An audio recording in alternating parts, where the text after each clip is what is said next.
The Easter long weekend meets Lulu Bryce's at Dan Murphy's. That's right, whether you're headed to Whoop Whoop or just staying put, Dan's have gotcha on the long weekend. With the lowest prices on a range that'll satisfy everyone from uncles to best mates. Avoid the Good Friday scramble and stock up the esky by Thursday so you can sit back and sip this long weekend. You get it. You understand. And if you found it cheaper, well, Dan's will beat it. It's as simple as that. Nobody beats Dan Murphy's. T's and C's apply, and choose to drink wise.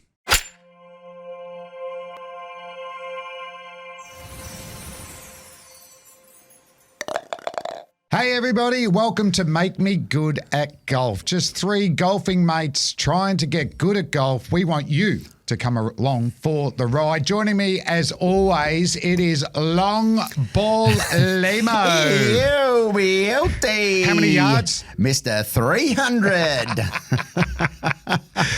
And the great man's not in the studio. No. He's over there at Fringe. But of course, we are talking about the smooth Mr. 48. Peter Hallier. Thank you very much. 48 seeming like a long time ago, it has to be said. But what a week we have had in Adelaide. Flem, I've stayed on to do Fringe. I start on Tuesday night through to Sunday. But yes, Adelaide has turned it on for us. There's no doubt about that. The sun is shining and the golf was spectacular. Yep. Well, where were you, Lehmo, again? Just for the listeners, they'll be asking, well, Pete and Flem teed off the first. Loud music at LIV. That's right. Well, I was offered a spot. Ooh. Through some lovely people that we know through BYD. Build Your Dreams with BYD. But unfortunately, I was not able to make it due to a pre-existing commitment, which was a tour of regional New South Wales. So Tuesday night, I had a gig in Mudgee. Yep. And Wednesday night, I had a gig in Bathurst. And then Thursday night, I was in Cowra, Friday night, Dubbo. So I was busy performing to sold-out rooms around regional New South Wales. Yeah, so jealous. That seems more like that seems more like Break Your Dreams, really, doesn't it? I was building my comedy dreams out there, so I couldn't turn my back on the good people of regional New South Wales. So no, good stuff. Sadly, it was a no from me, but I did get to play some great regional courses, which I will talk about on our second pod later this week. Yep. So jealous. All right, just before I walk out of the studio, just tell me about it. So I got there, obviously, the night before. So we had a little bit of a drinks with BYD, Kate and Madeline, and Matty Rogers. The rugby dual international, Wallabies, and played for Australian Rugby League. He's playing off one. Amazing, yes. Yeah, right. An amazing story. Like, he got down to around that, I think, when he was playing rugby and didn't play for 12 years, and his son started to get into it, and he drifted out to about 7 or 8, and then, like, within 7 months, won. Wow. So I think he's actually just turned 50, so he's going to play in the over 50s. Oh, good on him. Around Australia. Right. So we had that big build-up. We found out we were playing with Paul Casey, and for 9 holes, and the other 9, a big boy Bryson. Oh, that is massive. Yeah. Bryson DeChambeau. So that was us. But Pete, when did you find out who you were playing with? I found out that the day or so before, I found out that it was either going to be John Rahm or our boy Tyrrell Hatton. So I was really excited. I mean, we've played a few pro-ams before, and to be honest, in the end, what I've come to realise is it's great whoever you get. Yeah, it's a pro golfer. You are actually, I didn't know a lot about David Micheluzzi before I played with him at the Australian Open, but now he's, I'm following him around. I'm following his success that he's had this year. Yeah. Ash Hall has been great. We played with him a couple of weeks ago. So it's always exciting. But when you get the call saying you might be playing with John Rahm or Tyrrell Hatton or Bryson DeChambeau, as you did, Flem, it's pretty nerve-wracking. It's exciting. And then the night before, I was told it would be Tyrrell Hatton, who was the one I was really hoping for, to be absolutely honest. remember, we love Tyrrell since that press conference he gave. That's what I was going to say, Pete. He was the one who delivered that hilarious drinking story in a press conference. Him and John Rahm, both brilliant characters on the golf circuit, Ryder Cup stars. Yes. Yeah, and I have to say, before we get into the game and all that, just brilliant bloke. Absolutely loved him. And I asked him about that press conference and that night, and he just said, "Yep, it was just a big night." It just kept coming out of me at the press conference. I couldn't stop. And I told him we loved the press conference. It was an iconic moment for us. So the night before, I hosted the Carbine Club in Adelaide, where I got to interview Bubba Watson and the Range Goats, which consisted of Peter Uline, Ben Campbell from New Zealand, and Matthew Wolff, also an American golfer. They all did okay, I think, in the end in the tournament. And Bubba was great, absolute legend. And Ben Campbell was fantastic, having a Kiwi there on stage with me. It was nice amongst three Americans. And then and Peter Uline, I think, was a bit potentially jet lag still. I did mention the Super Bowl to him. He's from Boston, Massachusetts, and he didn't. I don't think he liked the fact that I brought up the Pats losing the Super Bowl the day before. Sure. So it was a bit weird. When I told him I was playing with Tyrrell Hatton, he actually said to me, "He's going to hate you." So I was relieved on the day that Tyrrell and I got along. He's going to hate you. Yeah, I know. And I said to him, "Well, you might have something in common with him then." Gold. But I was very relieved. But I got to the course the next day. I got there, about 2 hours earlier. I read that the range was going to be open, which is not always the case at the Pro-Ams. The range was available to the amateurs, which I was stoked about. I was teeing off an hour earlier than Flem was, so I got there a bit earlier, and I teed off. I think we got some vision of me warming up on the range, and I was actually hitting them pretty well. I hit 100 balls. I reckon 10 of them were a bit worrying, but the rest I was actually kind of feeling pretty good. Okay. I was actually next to me was actually Jaden Hunt. He's a very good golfer. Yes. He was hoping to get a late call up into the Pro-Am. Didn't happen in the end, but he was warming up. Yeah, I think he's down to scratch. He saw some of my shots and said, "Well, he kind of said, like, geez, you're not off 25. I was hitting them that well." So I was feeling good. I had a putt. I was feeling good. Okay, so Pete's ready to go after hosting Carbine. He's hit 100 balls. Yeah, I'm there. I was a bit more laid back than that. Hit a few. Oh, gee, it's a bit hot. Had a couple of putts. Yeah. And then I thought Pete was off at 9:20. So I went in, had breakfast, and as I start walking towards the 10th, someone said, "You're not going to believe it. Pete's already teed off." Oh, he's already gone. Okay. I think we got my first tee shot there, actually. Thanks, Rob. Here we go. Hellier off the 10th, which is your first, yeah? Yeah. Oh. Sounded good, didn't it? Where did that go? Oh, he went about 100 meters to the left, just off the fairway, but it was kind of along the ground. Oh, and not, no. Like it probably, if I was accurately describe it, it probably was maybe 100 meters of air.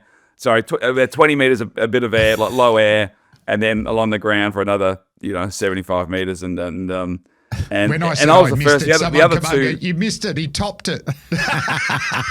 yeah, I topped it. I was playing with a guy. So Tyrrell was obviously there. There's a guy called Justin, whose his birthday. He was there. His dad was caddying for him, and a bloke called Steve. And nobody wanted to go first, so they just like pushed me to the front of the tee. Obviously, Tyrrell's already smashed his drive, and then we walk up to the white markers. Yeah. And I was feeling pretty good, like a little bit nervous. There was probably about 50 people watching you. So more than I think at the Oz Open Pro-Am and the Vic PGA. But yeah, I shanked it. And I have to say, we'll look at a few shots as we progress through this podcast. But as well as I played at the Australian Open Pro-Am last year, and we've all heard how happy I was. Lehmo, you had a great day as well. Yeah. Sunk an 80-foot putt. I was wrapped with that. I could not have played worse. Yeah, you did say at the LIV that. Open Pro-Am. Oh, really? For as good as I was at the Oz Open, I was bad at LIV Golf. I had very few moments that I could hang my hat on. Who? Yeah. So, Pete, so in your group, you've got Tyrrell, Hatton, and who are the other two amateurs? A bloke called Justin, who's apparently got through. I think he wrote to the Premier, Peter Melanaskis, here in Adelaide and said, "It's my birthday. My dream is to play LIV Golf Pro-Am." And it worked. And he Premier wrote back saying, that's awesome. Good on him. "Happy birthday, you're in." And you had a good caddy? I had a very good caddy, actually. Paul McLean actually answered the call from Bushnells. So I always knew how far the flag was. But he was great. Really appreciate it, and took a fair bit of footage of me that we'll see as we go along. But I wasn't feeling good. I barely hit a decent shot for the first few holes, to be honest. Pete, and the lesson here is, Pete, that 100 balls you hit on the range, mate, they had put you out of whack. That was a big mistake. Mate, I actually like. I shot a little video, which it's not even worth really posting, but just saying how lucky I was that the range was open and how good I feel that that this opportunity has been afforded to me, and this is the key. This is basically the key of unlocking another Mr. 48 kind of day. Yeah, because we were taking the best drive. So I was late, went up to the 10th, and I sort of looked. That's where we tee off, but I was teeing off the first. And it was a different ball game. So you have got hundreds of spectators on top. There is loud music. Have you got There's it? a big intro. So let's see how we go. Paul Casey, I was playing with for the front nine, the Englishman, nice man. He hit a 3-wood off the tee. So he's hit off the back marker, obviously. Yeah, hit him pretty well. And you're forward on the white tees. Yeah. James Tedesco, the Roosters captain, he's a lefty. He'd hooked it to the right. Okay. Matty Rogers hit it pretty well. So that's on the 10th. No, we want the first. Damien Fleming teeing off on the first and at LIV Golf. And just as I got over the ball, right, there's heaps of people around and someone goes, "Hey, mate, you got a wide stance." Just as I was about to... Oh, no. And that's what you want to hear. And I told the other boys, and he'd heckled all of them as well. Just as I'm about to take away. Have a listen to this. Represented Australia in over 100 internationals. He is an Australian cricketer known as the Ballologist. Make some noise for Damien. I love it. So I reckon I get heckled then. How big's this, though? Akadaka.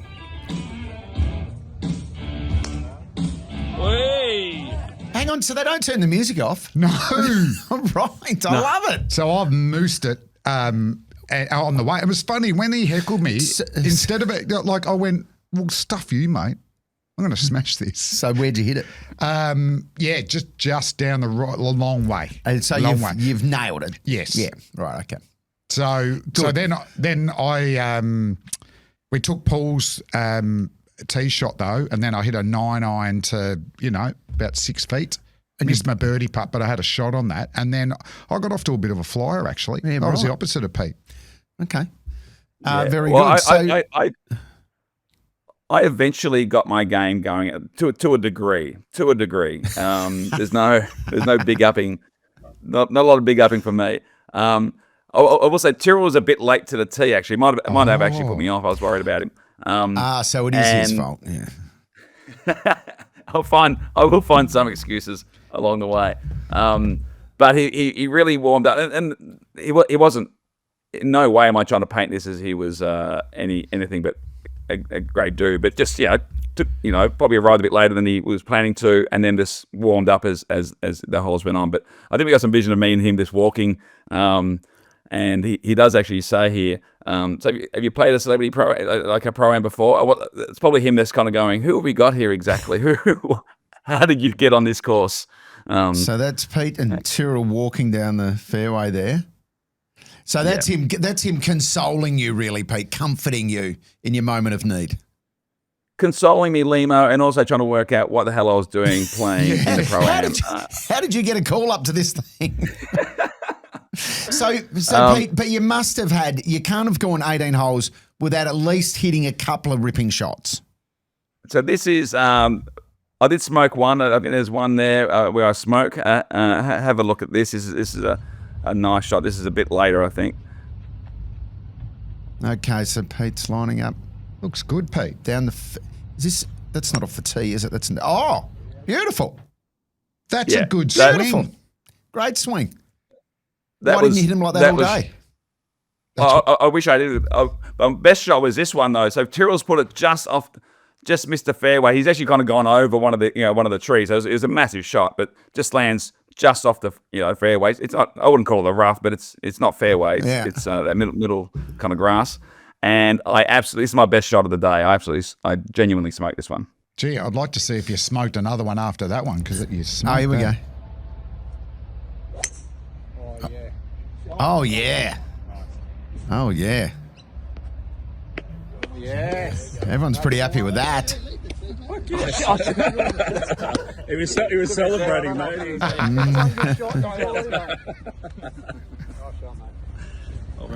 Oh, yeah, so everyone's You're happy with that. I think you can tell by the encouragement, a bit of relief from the crowd that finally I was starting to hit a good ball. I grabbed the tee, forgetting that, of course, you put the tee down so everybody can play off that tee. Yes. And I think I hit second after Tyrrell, and I just grabbed the tee like I was on the tee, in the tee box, just grabbing the tee and walking away. And they went, well, you got to put it back. We haven't finished yet. So in my own head a little bit, but I was bloody hell, I was relieved. That was, that was a shot where I thought, okay, I've shown them that I'm capable. That was on like maybe the fourth hole I played.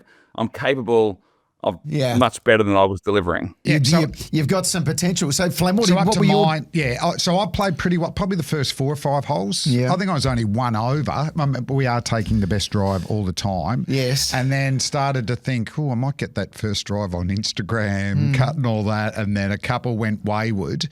But overall, on the 9th, hit one into, just missed the birdie putt. So I had a pretty good 9. So I thought I'd ask Paul Casey just a bit of a review of my round. So let's hear what Paul's got to say. Awesome. All right, with Paul Casey here, 9 holes at LIV at the Grange. Mate, just a bit of a summary. What are my strengths? What are my weaknesses, opportunities and threats, do you think? Yours? Yes. How long have we got? Can you give me a tweet answer?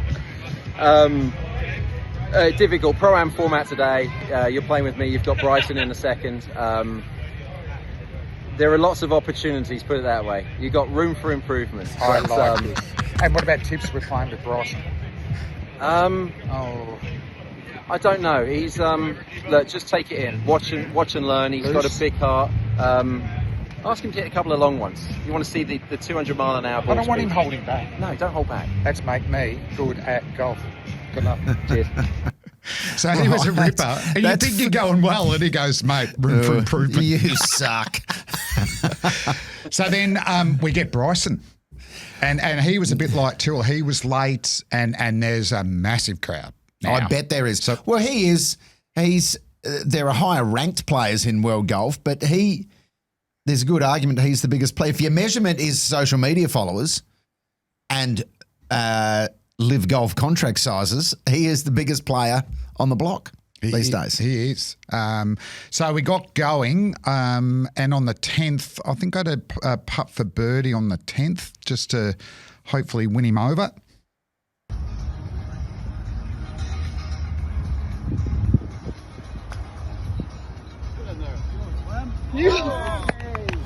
Oh, very nice. Yeah, little Bryson said get in there. Good putt. Yeah. And then we go to the party hole. Okay. Okay. So even on the Pro-Am, there's hundreds behind you, hundreds right down the other end around.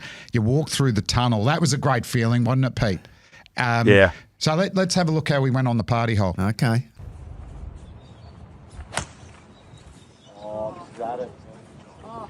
Stay there. Long. So then we need something on the green.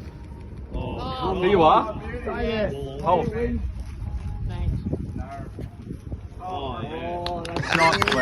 Fleming's on the green. So Bryson's out the back. Yep. And you're on the green. Matty short right. Jamie got on afterwards, but we took my putt and lipped it. But it was funny. It was great to get on because there's a bit of a crowd. But Pete, the next day, round one, it was amazing. We were on the party hole. I reckon about, do you reckon 30% at most of the pros got on the green? Well, I think on the last day, I think it was still happening. 'Cause I think they started this throwing cans of beer or beer cups onto the green. If anyone just made the green, to be honest, there was no nobody's going close to a hole in one, and we saw very few blokes make the green. So yeah, it was for whatever reason it was a tough one to make. I certainly didn't make it. I went a different path. I just sent mine again to the left along the ground, about 80 meters. About 80 meters. How many meters is the party hole? 165, was it? 165. 155? Yeah. And we're into the breeze on the Pro-Am. So would you hit a 5-iron? Maybe a 5-iron, I think, yeah. Okay. Yeah, I hit a 6. I would have loved to have hit my hybrid 5. That's what I was hoping to play, but I it wasn't quite the right clubs. I hit a 6-iron, which is not my favourite club at the moment, and yeah, it was no good. So you can see, like, there's genuine crowds there, Lehmo. So we got to the 18th, and I've got Bryson's drive and my drive, but just have a listen to the sound of the big fella hitting it. He just clubs it, doesn't he? And was he... What sort of meter? So he's just teed off there. So you can see it's 345. We're about 20 metres up. Listen to that from the crowd. And is he still out driving you when you're going from the whites? I measured mine. That's where he got to. And this is my my putt for eagle. Oh, there's an undulation there. There's an undulation there. So, mate, I had a really good... I nailed that drive 275, right? So he's 20 metres back and hits it 40 metres past. So he's hit it about 350 metres. Yeah, and he hasn't gone 100%. You know, he's got the TrackMan there. I reckon he's gone 80%. So, yeah, that's virtually my final shot. So I've well, hang on, Flem. What? Lehmo. Sorry, it's not... I mean... You basically hadn't done anything on that hole. Bryson, as you said, put it to the edge of the green. Great opportunity. Could have taken my drive. I was only 60 metres out. Yeah, 60 metres. Thank God you weren't. Or maybe you were better off because that first putt was horrendous. Okay, you've gone... There was an undulation. I should have chipped, but yeah. What do you mean? You've gone backwards. I have the rest of what I... Oh, no. What I saw was a meltdown on 18. I've been waiting for Flem. I was parked there waiting. It took like an hour to get there from when you said you're on the 15th or whatever. I was like, okay, I was filming everybody. Eventually, we see Flem and myself. Paul McLean, my caddy, from Bushnells, is with me. We're excited to see Flem. We see the first putt go. Okay. QF, and then I film the rest of it. So this is his second putt. So Flem. Oh wow, your first putt was terrible. Yeah, but what I didn't know. What did you do? There's a big undulation, so it's gone all the way down. You've nearly putted it off the green. Nearly off the green. With your first one? Yes. Okay, so here's the second putt. I think I nailed this. Coming up towards... Did that go in? It's a bit hard to see. Oh, no! You've gone off the other side of the green. You've putted it twice off the green. Oh, thanks a lot, Pete. But Hang on. I think I nailed this one. Can I just confirm this? Your first putt, you've putted it off the green, and your second putt, you've putted it off the green again. Do you think it was off the green? Technically, he hasn't putted yet. Did I putt? I meant the first one didn't go off. It nearly did. But did that go off, you reckon? Oh, you're just on the edge of the green. So, I got told that's where you want to come in for your third putt. Yeah, so sure. this is all strategy here. Yeah, right. But there's Matty Rogers. Yeah. He played well. And for me, this is to finish off virtually an even round. So this is for a 3-putt. Can you what about your editing, Pete? Pick it up, Flem. Okay, here we go. I was too busy laughing. Third putt. Pick it up, Flem. Third putt. Oh my God. You've dropped that so short. You've done a Lehmo. That was my line. I was going to say I've done a Lehmo. So you've 4-putted? Well, technically, I was off the green, so it's only 3 putts. we're But calling I it. finished, mate. I brained them, and I finished with a Lehmo. You finished with a Lehmo. A tribute to me. I appreciate it on the final hole. How did you finish up, Pete? The Easter long weekend meets low prices at Dan Murphy's. Stock up early to avoid the Good Friday scramble so you can kick back and sip this long weekend. Found it cheaper? Dan's will beat it. Nobody beats Dan Murphy's. T's and C's applies, and choose to drink wise. I got the scoop after that. Damien Fleming didn't want to chat to a lot of media afterwards, but I got a scoop for Make Me Good at Golf. This is the Damien Fleming post meltdown chat. I managed to get him to come over and say a few words. Damien! Give a word. Damien. 4 putts. Just the 4 putts. Can you just take us through the meltdown on the last 4 putts? Did you video it? Yeah. Because my caddy didn't. She's caddied everything else. Yeah, 4 putts. What happened? Why didn't I chip? I want to chip. Yeah. How'd you guys go? 4 putts. Yeah, 4 putts. First one, second one, third. Fourth. I actually putted my ass off today. Sure. And shout out to my caddy, Nicole, too, who did a great job. Okay, cool. Yep, from the Grange. Probably Funny should enough, at some point there, Bryson actually walked past behind Fleming. He actually looked at me like, "Why are you interviewing that guy?"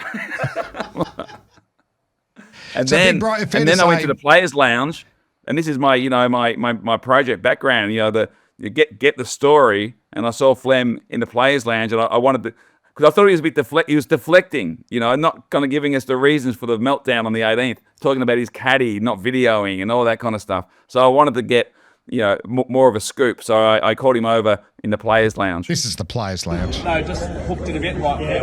But good contact. It's all right.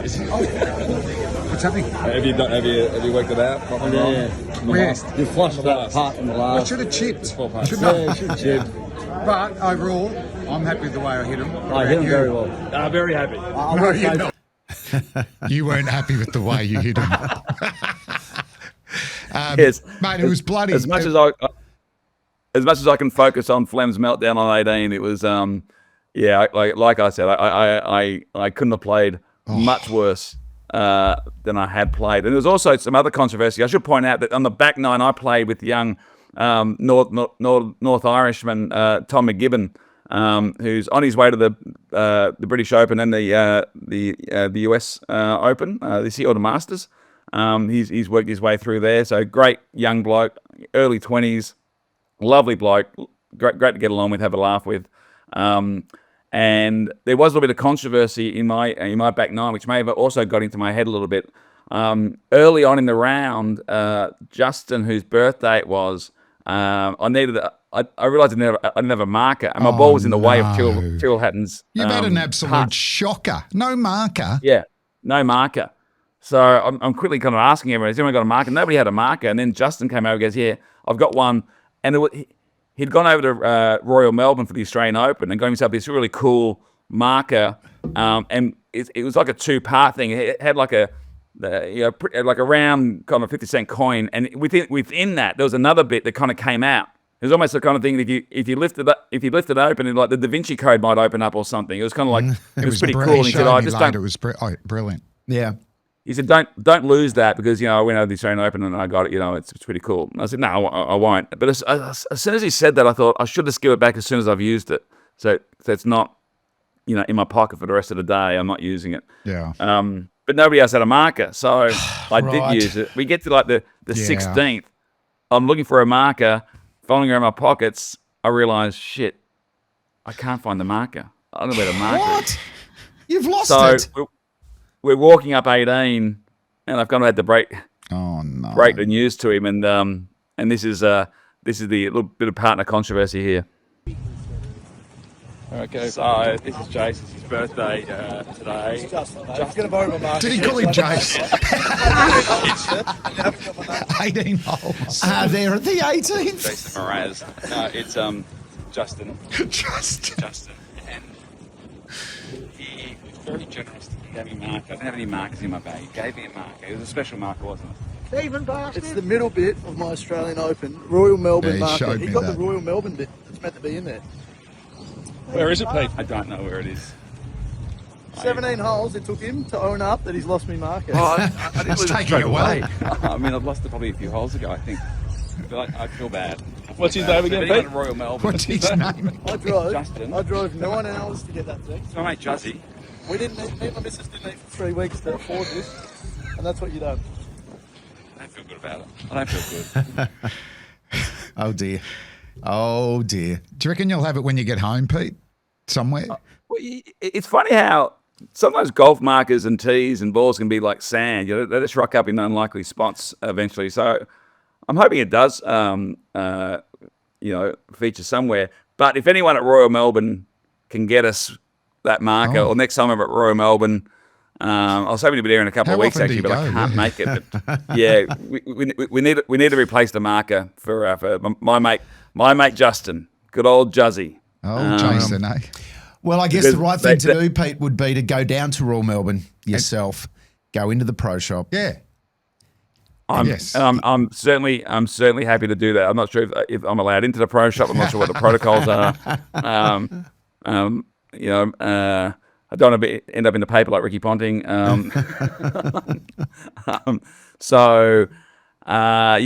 We'll see how we go. But I'm going to attempt to replace that for the birthday boy, Justin.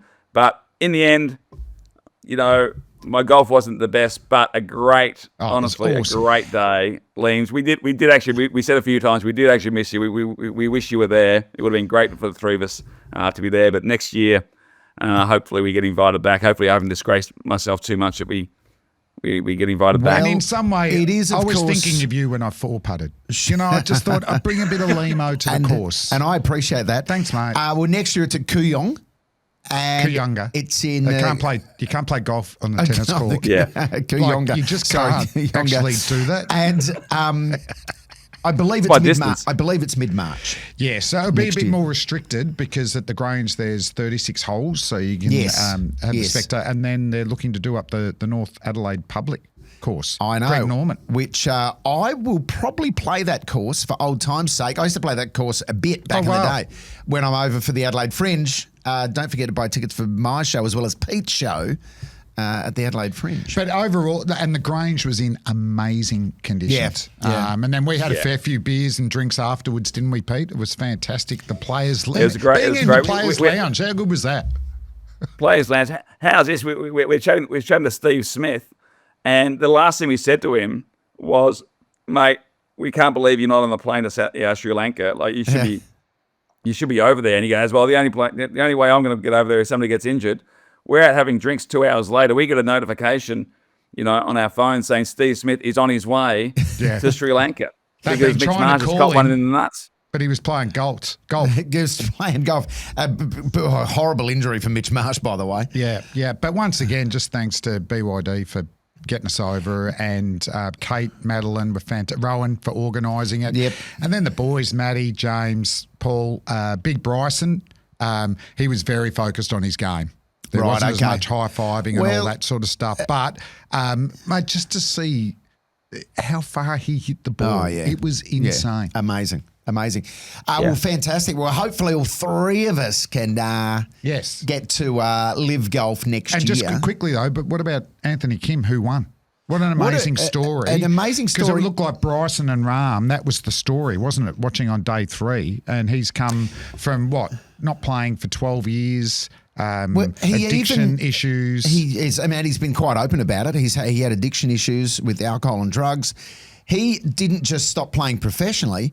He threw his clubs out. Yes. He didn't play at all. He didn't even play social rounds. Yeah. And then he finally got back into it, and LIV gave him a second chance.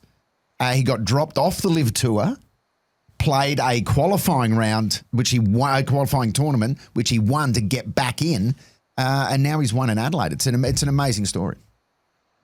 And a crowd favourite from what I could tell. And to shoot a 63.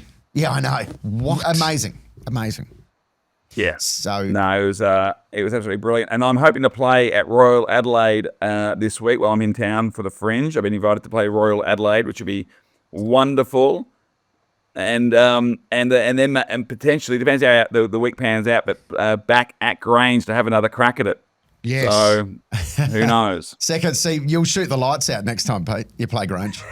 I'm not sure if that's going to be better or worse, to be honest. Well, no one's watching. You'll shoot the lights out. But thanks to LIV, thanks to the Grange golf course, and that was Make Me Good at Golf. That wraps another episode of Make Me Good at Golf. Now, why not make me good at long weekends with Dan Murphy's? Get your favourite drinks at the lowest prices. Found it cheaper?